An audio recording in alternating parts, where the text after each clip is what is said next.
보훈의 설교를 하면서 예수님이 어떻게 이렇게 초창기에 산상보훈을 했잖아요. 근데 어떻게 여기에 5장, 6장, 7장에서 진짜 천국 백성이 이렇게 해야 올바로 살아간다, 승리한다는 것을 이렇게 자세하게 기록했는가, 제가 강의를 하면서도 더 깊게 느낍니다. 그래서 정말 천국 백성에 대해서 아주 적절한 말씀입니다. 이렇게만 살면은 우리가 천국 백성으로서 제대로 믿음을 유지하고 그러면서 천국 백성이 될 수 있는 그런 길을 우리에게 알려준 것입니다.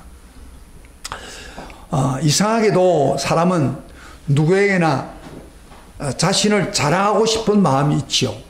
그래서 무엇을 자랑할까요? 대부분 사람들이 자기의 인물됨을 자랑하고, 또 자기 가문, 혈통을 은근히 자랑하고, 그 자기 지위를 자랑하고, 자기 돈이 있음을 자랑하고, 특별히 성도들 중에서는 어떤 걸 자랑하면 경건함을 자랑합니다. 여러분, 특히 종교인들이 자기 경건한 신앙생활을 하며 남보다 잘 믿고 어렵게 사는 것을 자랑하고 싶은 유혹을 많이 받습니다, 종교인들이. 그런데 놀랍게도 대부분의 세상 사람들은 경건을 위장하고 선하고 어렵게 보이는 태도를 가장 질이 나쁜 것으로 여깁니다. 예를 든다면은 스님들이 돌을 닦으면서 전력을 다해야 되는데 술, 담배를 피우고 노름하는 것, 이렇게 텔레비에 나오면은 세상 사람들은 굉장히 가장 나쁜, 질이 나쁜 것이라고 욕을 막 해대게 되지요. 그러면 불교 스님만 그렇습니까? 기독교인도 마찬가지입니다. 기독교인들도요, 아무리 잘 믿는다고 해서 그 경건을 가지고 잘 믿는다고 하면서 나쁜 짓 하는 거 보면 그걸 공격하지 않고는 못 견디는 거예요. 그래서 경건의 자랑은 그렇게 좋지 않아요. 우리 예수님 당시도 당시 유대에서 가장 질이 나쁜 경건을 자랑하는 사람도 있었습니다. 그 당시 세 가지 경건의 생활을 중요히 여기고 있었는데, 그게 뭐냐면은 구제하는 것, 그 다음에 기도하는 것, 그 다음에 금식하는 것, 이걸 굉장히 경건의 하나의 도구로 사용했는데, 물론 이거 자체는 나쁘거나 불필요한 게 아닙니다. 꼭 경건생활 하는데 꼭 필요한 거예요, 세 가지 다. 이 경건생활 하면서 무슨 이야기냐면 하나님 앞에서 하나님답게 사는 것을 이야기하는 거예요. 그런데 하나님 경건하게 사는 사람들이 이것들을 가까이 해야 되지만은 여러분, 예를 들어 구제가 왜 필요합니까? 구제, 경건한데 이웃관계의 문을 여는데, 문을 열어 복음을 전하는 기회로 삼기 때문에 구제가 중요하고요. 그 다음에 기도는 하나님 관계의 문을 열어주어서 하나님과 깊은 교제를 나누는 중요한 방편이고, 그리고 금식은 자신과의 관계를 절제함으로 하나님의 능력을 체험하는 방편으로 경건생활입니다. 이것들을 잘 누려남으로 경건한 삶을 살 수 있는 필수적인 도구가 되는 것입니다. 근데 예수님 당시에 적어도 이런 경건한 삶 부분에 있어서는 정말 타의 주종을 불허하는 성도들 있죠. 뭐요? 바리새인들과 서기관들이 철저히 경건 생활을 중요히 여겼습니다. 그런데 소위 경건행에 능숙한 이들이 이 경건을 은근히 자랑하는 데 바빴다는 것입니다. 드러내는 데 바빴다는 것입니다. 그들은 자신의 경건을 하나님께 인정만 받기만 되면 끝나요. 원래 경건의 삶은 하나님이 인정하면 되는 거예요. 그런데 이 사람들은요, 사람들에게 보이려고 자랑하고 싶어하는 어쩌면 저급한 수준에 머물러 있었던 것입니다. 그래서 오늘 본문에서 이러한 경건의 삶, 구제와 기도를 잘못된 동기라고 하고 있는 것에 대해서 우리 주님이 책망하고 있는 내용이 바로 오늘 본문의 말씀입니다. 그래서 오늘 제목이 뭐예요? 여러분, 제목이 좀 특별하죠. 은밀하게 경건 생활을 원하시는 하나님. 경건 생활을 하되 은밀하게 해야 하나님이 기뻐한다 그 이야기입니다. 저번 주에 우리가 구원받는 천국 백성의 삶에 대해서 한번 회상하면서 지나갑시다. 천국 바라보고 사는 사람은 그래서 천국만 바라보고 믿고 있는 게 아니라 뭐라겠어요? 우리 아버지가 온전한 것처럼 우리도 온전해야 됩니다. 거기 천국 백성들이 살아가는 천국 백성의 삶이라고 했습니다. 그래서 심지어 원수까지도 사랑해야 된다. 그렇게 했습니다. 그래서 우리가 여러분 빨로 적응은 못하지만은 우리는 항상 아버지가 온전한 것처럼 나도 온전하게 살아야 된다. 이런 생각을 가지고 살아야 됩니다. 6장에 와서는 하나님이 예수님이 5장에서는 그런 이야기를 하시다가 6장에 와서는 참된 경건의 삶에 대해서 올바른 경건의 삶을 하려면 어떻게 해야 되는가 하는 것을 다루고 있습니다. 그래서 오늘은 먼저 구제, 여러분 경건 생활에 대해서 구제가 필요하다고 했죠. 구제가 어떤 것인가, 왜 필요한가, 그 다음에 구제를 어떻게 해야 하나님이 기뻐하는가, 그런 부분을 좀 보겠습니다. 야고보서 참 성경 한번 찾아보세요. 야고보서 1장 27절입니다. 같이 찾아보세요. 예, 여러분 구제가 뭔가를 한번 보세요. 야고보서 1장 27절. 다 같이 찾았으면 같이 읽겠습니다. 시작. 하나님 앞에서 정결하고 더러움이 없는 경건은 꽃 고아와 가부를 그 환난 중에 돌아보고 또 자기를 지켜 새 속에 물들지 아니하는 이것이라. 진짜 경건이 뭐라고 했어요? 예? 하나님 앞에서 정결하고 더러움이 없는 경건은 고아와 가부를 그 환난 중에 돌아보고, 이건 뭐냐면 고아와 가부는 가난한 사람, 병든 사람, 고통당하는 사람, 이런 사람들을 외면하지 않고 도와주는 거, 이 바로 구제 아닙니까? 구제하면서 그 다음에 자기를 지켜 새 속에 물들지 아니한 이것이 진짜 경건이다, 그렇게 말합니다. 여러분요, 우리가 일반적으로 말할 때 경건하다, 저 사람 경건하다 그렇게 이야기하면 경건을 뭐라고 말합니까? 일반적으로 설교 잘 듣고 예배 잘 드리고 날마다 성경 묵상하고 엎드려 기도 잘하고 그리고 자기 삶을 깨끗하게 사는 사람, 이런 사람을 경건이라고 말합니다. 그런데요, 이 성경에서 야고보에서는 이 경건을 뭐라고 하느냐면 그건 하나의 일부에 지나지 않는다. 깨끗하게 살고 예배 잘 드리는 거 그거 좋다, 이거 그것도 경건이다. 그러나 그 일부에 지나지 않는다 그 말이에요. 이걸 해야, 꼭 한 가지를 더 해야 경건하다는 겁니다. 그게 뭡니까? 한란을 당하고 가난한 자를 돌보는 구제하는 일에 노력하는 자가 바로 참된 경건자라고 분명히 성경에 말씀하고 있습니다. 그래서 우리가 경건하다 그러면은 그래서 예수 잘 믿고 하나님 잘 믿고 예배 잘 드리는 게 아니라 뭐요? 구제가 휩쓰고 따라가야 된다. 구제하지 않은 사람, 어떤 사람은 그래요. 아, 예수 잘 믿는다고 하면서 자기 혼자서 열심히 믿는다고 하면서 구제할 사람이 있는데 구제에 대해서 관심이 없어요. 내 주변에 불쌍한 사람, 도움이 필요한 사람에게 눈을 돌리지 않아요. 나 그저 예수만 잘 믿으면 된다, 이런 착각에 빠진 사람이 있습니다. 그건 구제가 아닙니다. 그거는 경건이 아닙니다. 경건은 반드시 뭐요? 예배도 잘 드려야 되겠지만 그러나 불쌍한 사람 볼 때 지나가면 안 돼. 그래서 경건하게 구제를 할 수 있는 사람이 제대로 하나님 앞에서 올바른 경건이다, 그렇게 성경은 이야기하고 있죠. 데레사 수녀가, 여러분 유명한 데레사 수녀 아시죠? 인도에서 죽어가는 자들과 가난한 자들에게 막 구제하기 위해서 종일 동부서가고 있는 걸 보고 일부 어떤 사람들이 비난을 합니다. 이렇게 비난합니다.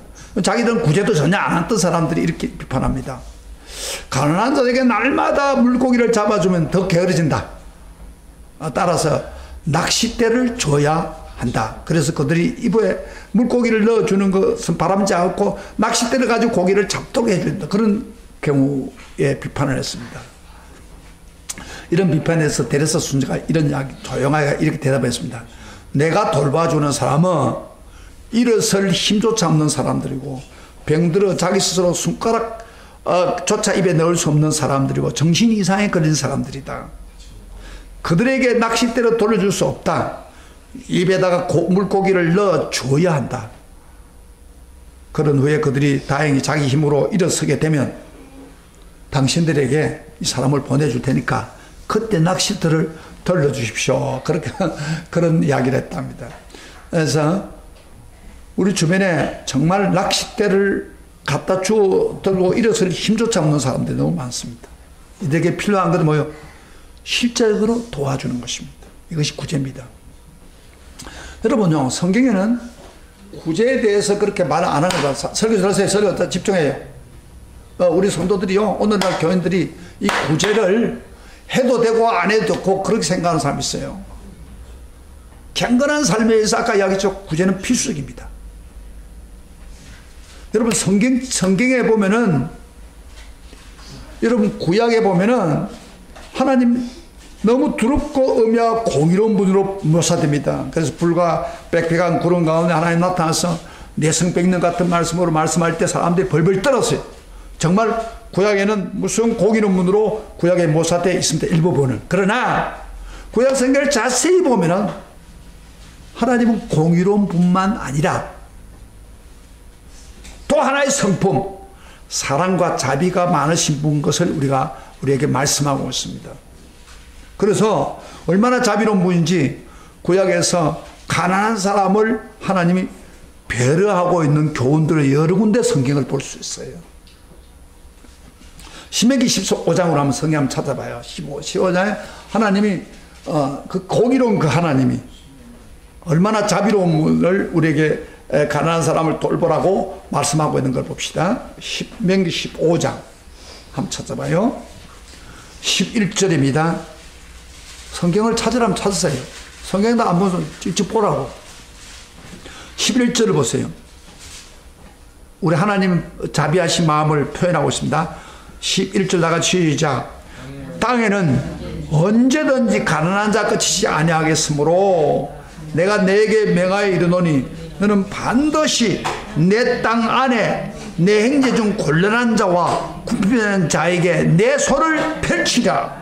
펼치니라 말은 도와주라 그 말이에요.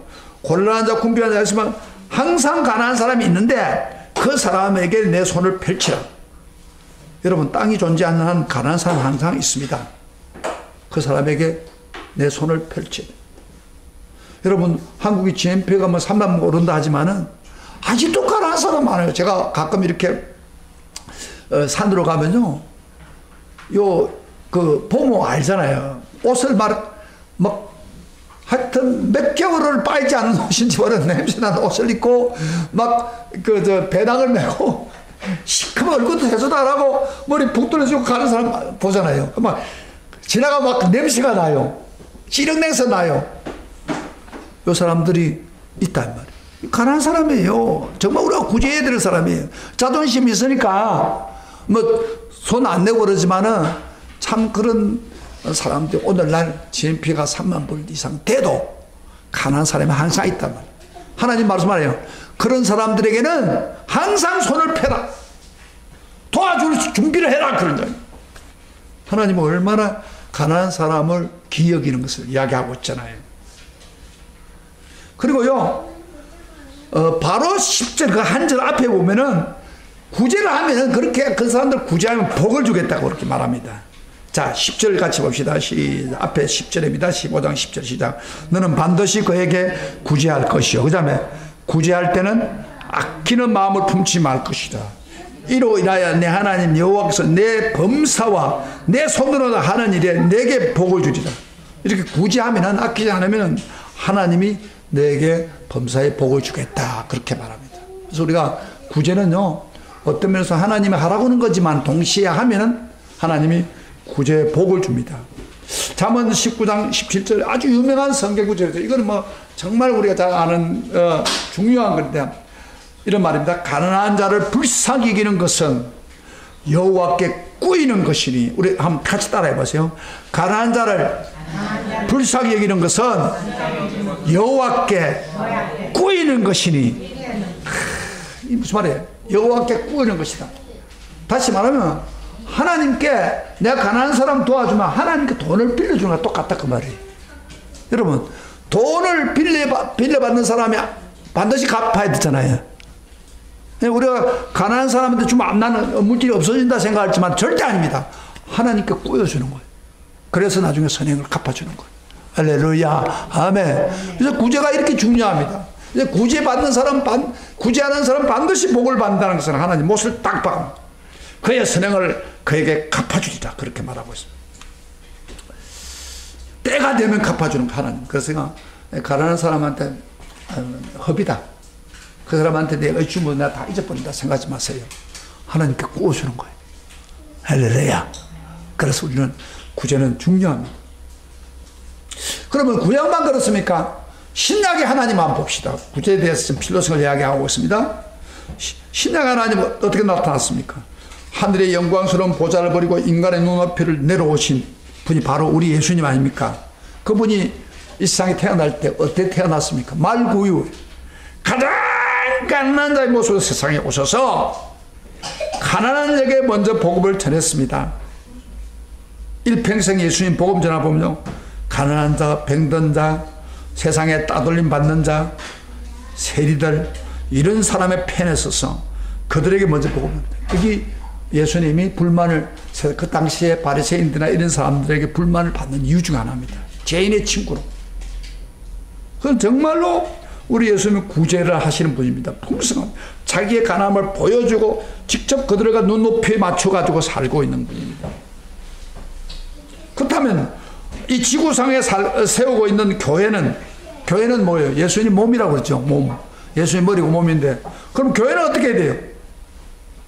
마땅히 우리 예수님이 이 세상에 직접 와서서 가난한 사람의 편이 된 것처럼 교회 몸이신 우리 교회는 작은 예수님 모습을 보여줘야 돼요.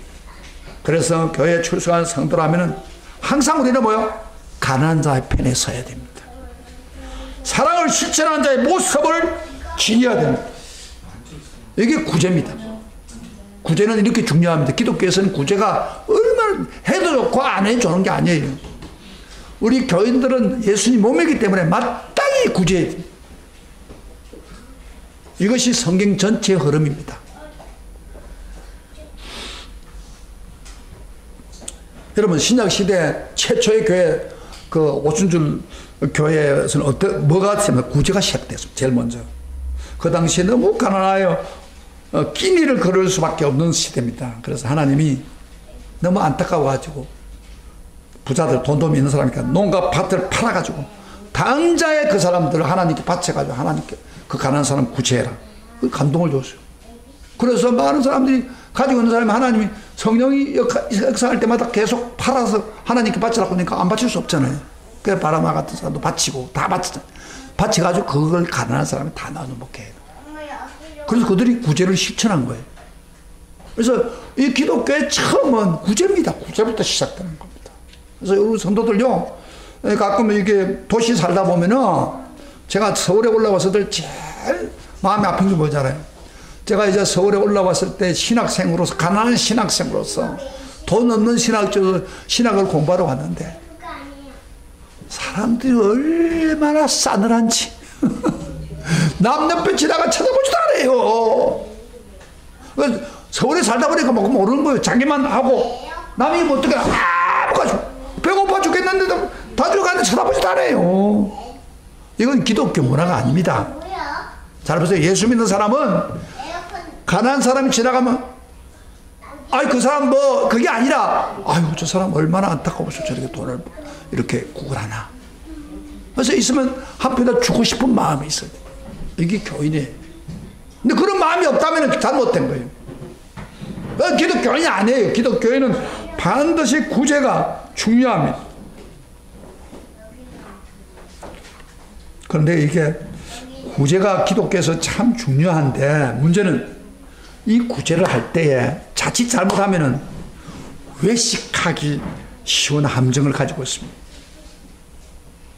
남한테 자랑하는 그런 경향으로 가기가 쉬워요. 그래서 2절 한번 봅시다. 오늘 본문 다시 마태복음 6장 다시 본문으로 돌아왔습니다. 구제할 때 어떻게 하라고 해서 다 같이 시작. 그러므로 구제할 때 외식하는 자가 뭐요? 사람에게 영광을 받으려고 해당과 거리하는 같이 너희 앞에 나팔을 불지 말라. 진실로 내게 이르노니 그들은 자기 상을 애미 받았느니라. 그 당시에 사람들은 구제를 했지만은 사람 앞에 하는 것처럼 했다. 나팔을 불었어요. 아마 나팔을 왜 불었습니까? 구제할 사람 다 모이라 그래서 나팔을 불었는데, 그러면 사람들이 나팔을 불면서 저 사람 참 대단하다, 구제 많이 하구나, 이렇게 해서 은근히 자랑하는 거예요. 근데 예수님은 나팔 불지 말라 그래요. 자기 자랑하지 말라면, 사람에게 하는 것 좀 하지 말라 그러면.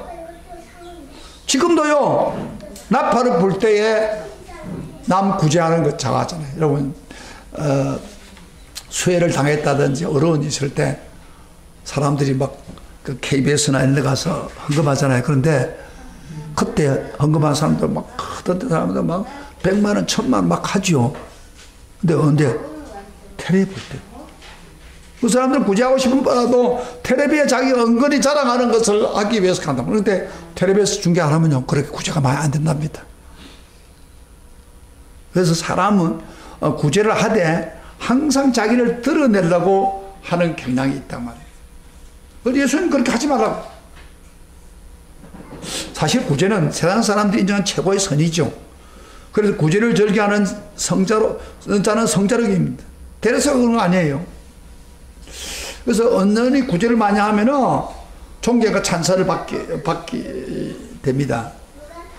그래서 1절에도 이렇게 말하죠. 사람에게 보이려고 그들 앞에 너희 의를 행하지 않도록 주의하라. 그리하지 아니하면 하늘에 계신 너희 아버지께 상을 받지 못하리라. 그러니까 어떻게 사람에게 하는 것처럼 보이려고 하면은 상을 못 받는다는 말이에요. 여러분, 구제하는 자마다 하나님이 다 갚아주지 않습니다. 하나님 마음에 들도록 은밀히 구제하는 자에게 상을 주시는 겁니다. 그래서 봤어요? 아까 구제하는 자는 하나님께 꾸인다 했을 때, 그때 남이 모르게, 잘 들어요? 남이 모르게 은밀하게 할 때 그 꾸이는 거예요. 그러나 내가 사람들 자랑하면서 나 저 사람 구제했다 그러면 뭐요? 하나님이 꾼 것으로 하지 않는다 이 말이에요. 그 오늘 성경에 이야기하고, 그래서 3절 4절 한번 봅시다. 좀 강조해서 이야기합니다. 이렇게 말합니다. 어떻게 구제해야 되냐면은, 시작.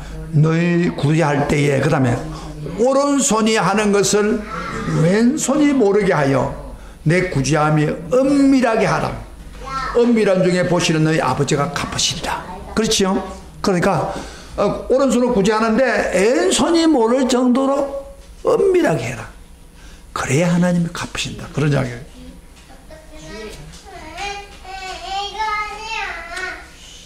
여러분 한번 생각을 해봅시다. 어떤 두 며느리를 다니고 있는 시아버지가 있는데, 큰 며느리는 아들이 자기 남편이 잘 버리기 때문에 굉장히 넉넉하게 사는데, 둘째 며느리가 아들이 잘 벌지 못하니까 가난하게 살았습니다. 그래서 아버지는 항상 작은 아들 가정에 어려움 때문에, 생활 때문에 항상 마음이 아픕니다. 그런데 자세히 보니까 큰 며느리가, 부자인 큰 며느리가 남모르게 동서를 돕습니다. 때로는 위로해주고 음식을 나누어주고, 자들이 학비가 없으면 학비까지 보태주고, 돈도 아끼지 않은 거예요. 그러니까 이 사실은 은근히 하는 거예요. 이제 시아버지는 그걸 알게 되었어요. 알게 되지만 모른 채 했습니다. 다만 큰 며느리의 아름다운 모습을 마음에 담고 있었습니다. 그런데 어느 날 이 큰 며느리 가정에 사업을 하다가 어려움을 당했습니다. 그걸 아신 저 시아버지는 너 이렇게 하면 알아. 그 큰 며느리를 불렀습니다. 여기 한번 앉아보라. 내가 하는 일을 내가 다 알고 있단다. 내가 내게 너무 감사하고 우리 집에 너 같은 며느리가 와서 얼마나 행복한지 모른다. 내 하는 일 너무 고마워서 내가 조금씩 준비해 놓은 것 나한테 주고 싶다 그렇게 했어요. 그러면서 시아버지가 호주머니에서 봉투를 하나를 꺼내어 며느리에게 줍니다. 그래서 며느리가 집에 가서 뜯어보니까 그 봉투에 1000만원 수포 2장이 딱 들어있어요. 자기가 사업하다가 힘든 그 과정에 꼭 필요한 거예요. 며느리가 너무 감동해. 돈도 중요하지만 그 아버지가 자기를 알아주신 것에 대해서 너무 감동이 되었어. 마찬가지입니다. 우리 하나님도 우리가 가난한 사람을 은밀히 도울 때 은밀히 보시는 아버지가 가슴으로 우리를 참 기쁘게 느끼면서 때가 되면은 막 보상을 해주고 싶은 마음이 있는 거예요. 할렐루야. 아멘. 그렇기 때문에 여러분 구제할 때 나팔 불지 말고 오른손이 하면 왼손이 모른 것처럼 정말로 은밀하게 하시는 그분 앞에 하라 그 말이에요. 이런 측면에서 한번 봅시다. 은밀히 구제하는 건 쉽지 않아요. 잘 봐요. 왜 은밀하게 아주 쉽지 않으냐면은 사람은 이상 본성적으로 자기가 구제한 것을 막 자랑하고 싶은 마음이 있습니다. 그래서 남을 이렇게 도와준 거는요 잘 잊어버리잖아요. 사람이 남한테 빌린 거는 잘 잊어버려요. 그러나 남한테 잘한 거는 내가 저 사람을 이렇게 도와줬는데 하는 은근한 자랑이 사람에게 있는 거예요. 그렇기 때문에 오른손이 구제하는 것을 왼손이 모르게 하라. 이건 쉬운 말이 아니에요. 자, 그러면은 오른손에 하는 걸 왼손을 모르게 구제하라는 말이 무슨 의미예요? 이래야 하나님 보상해 주는데 그건 무슨 말이에요? 자, 제가 설명하겠습니다. 오른손이 하는 구제를 왼손이 모르게 구제하라는 것은 무슨 말이냐면은 구제의 동기가 깨끗해야 됩니다. 구제의 동기가. 그리고 구제를 했으면 잊어버려야 된다는 말입니다. 여러분, 구제가 누구를 위해서 구제한 겁니까? 순수하게 가난한 자를 위해서입니까? 하나님을 위해서입니까? 아니면 나를 위해서입니까? 내 자랑하기 위해서였습니까? 이 동기가 순수해요. 자기 의와 선행을 자랑하기를 위해서 구제했다면 그 구제는 동기가 오염되어 있습니다. 그런 구제는 오른손에 하는 점 순수하게. 그 다음에 구제하고 난 뒤에 반드시 잊어버려야 됩니다. 내가 누구에게 언제 얼마 죽었다 기록할 필요가 없습니다. 여러분, 우리 예수님이 마지막 올 때에 제가 설교했습니다마는 양과 염소를 나눈다고 그랬죠. 염소는 구원받지 못한 사람이고 그 다음에 양은 구원받은 사람인데 그 양을 칭찬하면서 예수님 그랬죠. 너희가 내가 어려움을 당할 때 나를 도와줬고 가난할 때 도와줬고 병들 때 돌아보았고 감옥에 갇혔을 때 돌아봤다. 그렇게 이야기하니까 양들이 뭐라고 했어요? 깜짝 놀라면서 언제 우리가 그런 적이 있습니까? 그렇죠. 그럼 다시 이 사람들은 뭐요?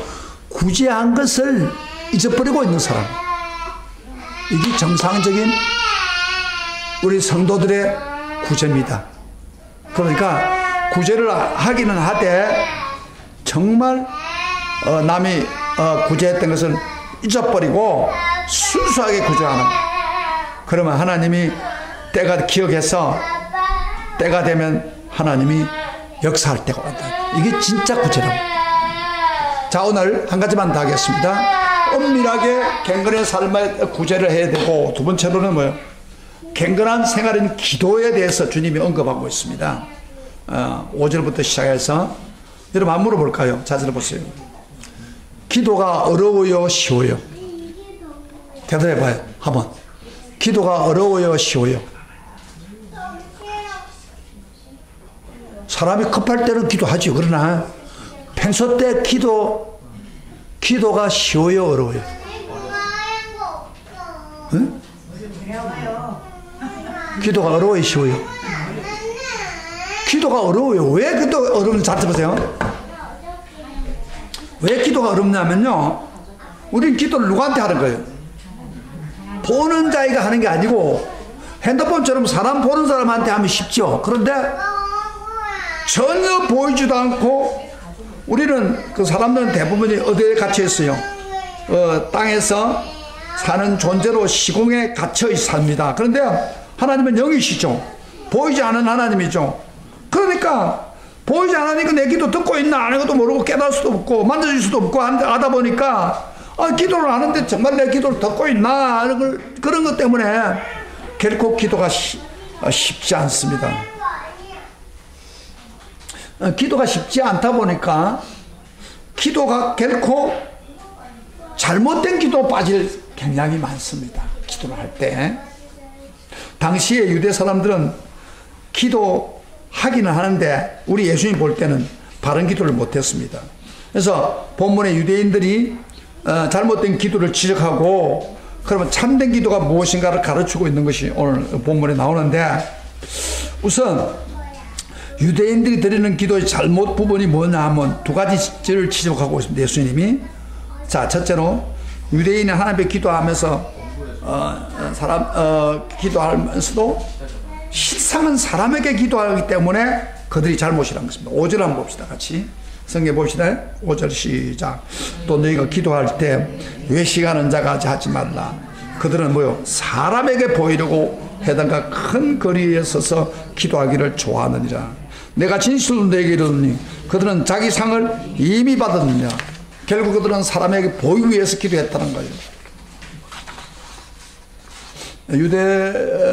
유대교는 기도자들이 기도가 중요하긴 한데 이 기도를 안 보이는 하나님 가다 보니까 기도가 잘 안 된단 말이에요. 그래서 그 당시에 기도를 철저히 가르치고 기도를 잘하기 위해서 그 궁리한 나머지 이상한 방향으로 기도를 가르쳤습니다. 기도를 일종의 하나 세트화시켰습니다. 기도를 내용과 행식, 시간까지 마치 제품을 생산하듯 국익화시켰어요. 기도를. 그래가지고 아주 제일 좋은 기도문을 만들어가지고 그걸 애우게 했어요. 여기 끝나지 않고 그들은 시간까지 국익화시켰어요. 그래서 기도 시간을 우리나라 말로 9시, 그 다음에 12시, 3시 이렇게 기도를 정해놓고 기도하는, 이런 기도 문화에 예수님 당시에 만연했기 때문에 예수님이 볼 때는 그들의 기도가 참된 기도가 아니었다는 것입니다. 자기도 모르게 거기에 익숙하다 보니까 기도의 외식에 빠지는 거예요. 한번 생각을 해봅시다. 사람들이 많이 다니는 거리에, 예루살렘 거리에 12시가 되었습니다. 기도 시간입니다. 잠시 발음을 주고 유대인들이 하듯이 바리새인들이 지나가다가 두 손을 높이 들고 머리를 숙이고 하나님 앞에 기도합니다. 주님 감사합니다 하고 크게 기도를 하고 있습니다. 거룩한 소리로 기도하고 있습니다. 그래서 기도를 오래 하고 있습니다. 손을 들고. 그때 지나가는 사람들이 야, 저 사람들 대단히 기도 많이 하구나. 아, 바리새인들 기도 많이 하구나. 막 수근수근 하는 거. 그것도 오래 소리를 내서 12시에 딱 맞춰 기도하면 너무너무 아유 대단하다 그렇게. 근데 이 바리새인들은요 그 기도를 하면서 한쪽 귀로는 자 대단하다 신앙생활 잘한다 하는 소리를 즐기고 있는 거예요. 그거 듣기 위해서 기도하는 거예요. 그 당시에 기도가. 그러니까 예수님이 그들의 마음을 깨닫고 이런 말했죠. 저희는 사람에게 보이려고 해당과 큰 거리 의기에서 기도하기를 좋아하느니라. 바리새인을 깔 때 그렇게 이야기했어요. 그래서 그들이 기도를 사람 보는 데서 기도하기를 원했습니다. 사람에게 존경하는 것을 즐긴 거예요. 그런데 여러분요, 우리 사람에게 보기 좋게 하는 기도를 우리 믿는 사람도 할 수 있어요. 다른 예를 제가 경험했던 이야기합니다. 제가 전도사할 때인데 어떤 교회 갔는데 거기에 오랜 수석 장로라고 하는 장로가 있었는데 나이가 많은 분이에요. 오랫동안 장로였는데 이 사람은 기도를 하면요 한 3분 안에 가요. 한 10분 이상 해요. 근데 기도를 어떻게 하냐면 하나님 거룩한 목소리도 홀리 보이스를 해가지고 하나님 하면서 기도를 하는데 창세기부터 시작해서 기도를 아브라함 모세 막 신약까지 내려오는 거예요. 그걸 하면 한 10분 정도 기도. 그러고 나중에 하면 그래서 우리가 그 사람 기도할 때도 아이고 또 오늘 기도 한 10분 이상 하겠구나. 아이고 막 그랬던 적이 있는데 이 사람 평소 때 자기는 혼자서 10분도 안 해요. 안 했던 사람이에요. 그런데 사람 앞에 가서 기도를 10분 이상 창세기부터 쉬고 얽고 앉아있으니 이런 기도 사람 보이는 기도 아닙니까? 하긴 우리 여기 기도하는 사람 그렇진 않아요.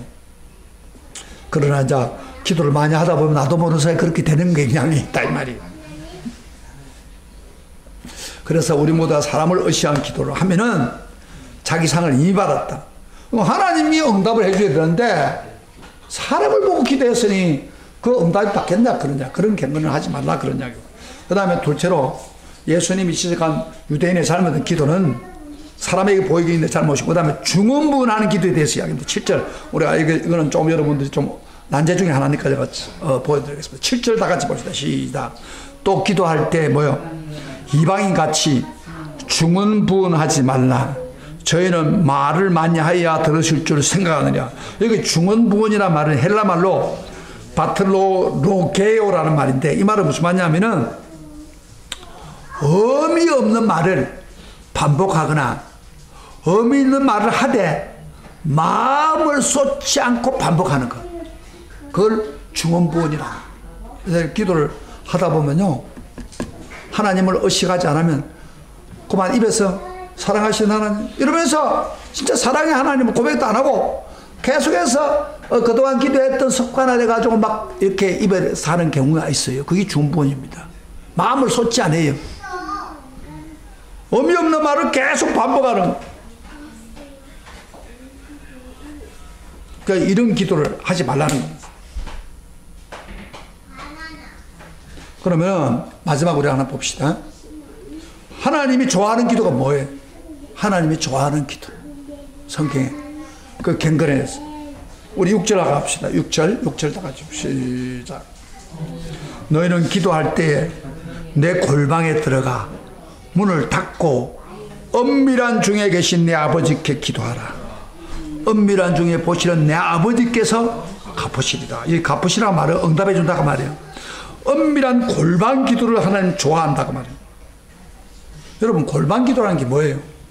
이렇게 아무 방해 없이 단둘이 만날 수 있는 공간, 사방의 벽으로 둘러싸인 작은 공간을 밀실 말합니까? 물론 그것도 말하죠. 그러나 여기서 골방에 들어가 문을 닫고 한다는 말은 영이신하는 게 마음껏 교제할 수 있는 환경, 그 얼마든지 골방이 될 수 있어요. 번화가 온 곳을 피해서 들판이나 산이나 기도하면 그것도 골방이에요. 저는 골방이 어디냐면 바로 옥상입니다. 옥상에서 기도하는데 그게 제 골방이에요. 하나님만이 할 수 있는 기도예요. 그럼 왜 하나님 골방을 좋아할까요? 왜 하필이면 골방에서 기다리고 있어요? 이렇게 예를 들면 됩니다. 여러분, 사랑하는 사람 연애할 때 한번 생각해봐요. 연애할 때는 사람들 많은 데 가기를 원해요? 사람들 없는 데 가기를 원해요? 두 사람 만나서 서로 사랑하는 고백하기를 원하는 것이 바로 연인들이 하는 거예요. 마찬가지입니다. 우리가 하나님 골방에 오라는 말은 그 말이에요. 내가 너를 사랑하고 너도 나를 사랑하니까 그 사랑의 고백을 하는, 우리만이 고백할 수 있는 곳에 와서 사랑을 고백해라, 그런 이야기. 그게 사랑의 골방에서 기도하라는 거예요. 그러면 내가 함께하리라, 그 말이에요. 이런 측면에서 우리가 매일 사람을 상대해서 인생을 살다 보면은 얼마나 답답합니까? 때로는 숨이 막힐 수도 있고요, 마음의 상처를 사람한테 받습니다. 그래서 우리가 인간관계가, 어떤 사람들은요, 인간관계를 하다 보면은 인간관계가 통해서 많은 그 고통과 어려움을 당하다 보니까 그 인간을 만나기 싫은 사람도 있어요. 여러분, 우리가 이 세상에 어려우면 어려울수록 그 사람들과 만나고 끝난다면 얼마나 안타깝습니까? 그런데 골방에서 그 사람 아닌 정말 우리의 기쁨이 되는 하나님을 만난다는 것, 이거 얼마나 중요한 거예요. 거짓과 불신과 부패가 갈수록 되어가는 세상에 진정 사랑하는 나의 아버지를 골방에서 만난다는 게, 단둘이서 하나님 앞에 기도한다는 거, 이거 얼마나 놀라운 축복입니까? 그래서요, 골방에 다니는 사람들은 세상에서 누리지 못했던 것을 골방에서 하나님 만나면은 처음에 들어갈 때는 굉장히 고통스러웠는데 골방에 들어갔다 기도하고 나오면 기쁨이 생기는 거예요. 이런 기도를 이야기합니다. 내 앞에 문제가 산더미처럼 높여 쌓여도 하나님 만나고 나오면 문제가 작아 보입니다. 내게 능력 주신 하나님, 내가 모든 걸 할 수 있기 때문에 우리가 사람에게 낙심되지만은 골방에 들어갈 때 하나님, 우리는 정말 낙심해서 털어버리고 나올 수가 있는 거예요. 그리고요, 이 골방 기도가 좋은 게 저는 그래요. 사람이 할 수 있는 일이 있고 사람이 할 수 없는 일이 많습니다. 잘 봐요. 앞에 여러분들, 저는 옥상에서 많은 기도는 안 하지만 골방에서 기도할 때, 저는 요새는 전에 같으면 기도할 때 어려움이 딱 닥치면 막 하나님 해결되도록 그런 식으로 기도했어요. 뭐 그때도 하나님 응답도 했어요. 그러나 지금은 그렇게 기도하지 않아요. 미리 앞으로 일어날 일들을 보면서 하나님 인도해 주세요. 축복해 주세요. 근데요, 이상하게 그런 기도를 하고 나면은 하나님이 그 길을 잘 인도해 주는 걸 볼 수 있어요. 제가 목회 마무리를 하는 이 과정에서도 제가 옥상 기도를 많이 합니다. 하나님, 내가 이런 부분을 내가 어떻게 할 수 없습니다. 교회 마무리되는 이 과정에 또 새로운 목회를 하려고 하는 이 과정에 하나님, 내가 어떻게 합니까? 도와주세요. 이렇게 기도를 하고 나면은 하나님 그 일을 다 하나님 처리해. 이번에 우리 교인들 다니고 이제 마지막 저희들 이제 그 반품 보러 갔어요. 갈 때도 제가 아침에 새벽에 기도를 하고 하나님, 오늘 하루를 부탁드립니다. 인도해 주세요. 오고 가는 길에 모든 일이 조그마한 일에서 문제가 생긴다. 그 연세 드신 분도 모시고 가는데 이렇게 아픈다든지 이러면 안 되지 않습니까? 이렇게 기도를 딱 하고 갔는데 하나님이 그 하루 종일을 적절한 데 인도해 가지고 무사히 재밌게 하고 왔습니다. 그래서 이 기도라고 하는 게, 이 골방 기도가 참 중요합니다.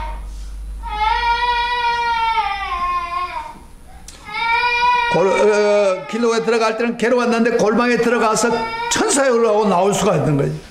사랑하시는 성도 여러분, 여러분이 기도하는 일정한 기도의 골방이 있습니까? 그곳에 하나님 만나고 힘을 얻는 기도의 골방이 있습니까? 이런 사람은 정말 행복한 사람입니다. 그러나 이런 기도의 골방이 없는 사람은 인생에 불행한 사람입니다. 만약에 일정하게 기도하는 골방이 없다면 기도의 골방을 만들어서 이 복을 누리시길 바랍니다. 364장 찬송가에 나오는데 거기 보면은 찬송가, 조금 이따 찬송가 볼 건데 한번 찾아보세요. 우리 찬송가 364장입니다. 이 찬송을 작사한 분이 있어요.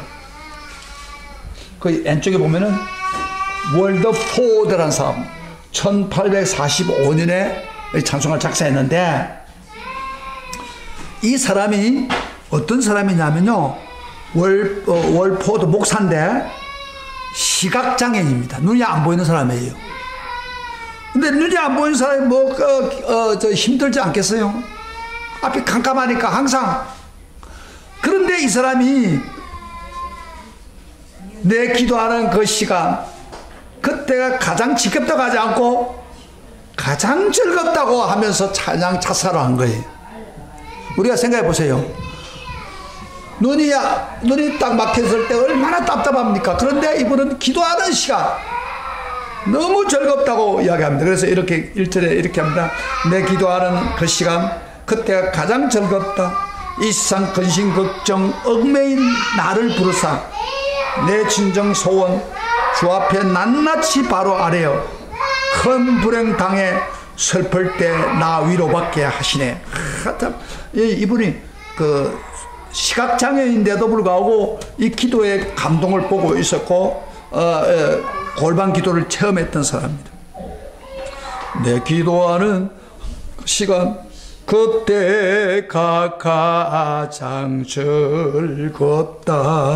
이 세상 근심 걱정에 얽매인 나를 풀어사 내 진정 소원 주 앞에 낱낱이 바로 아래요.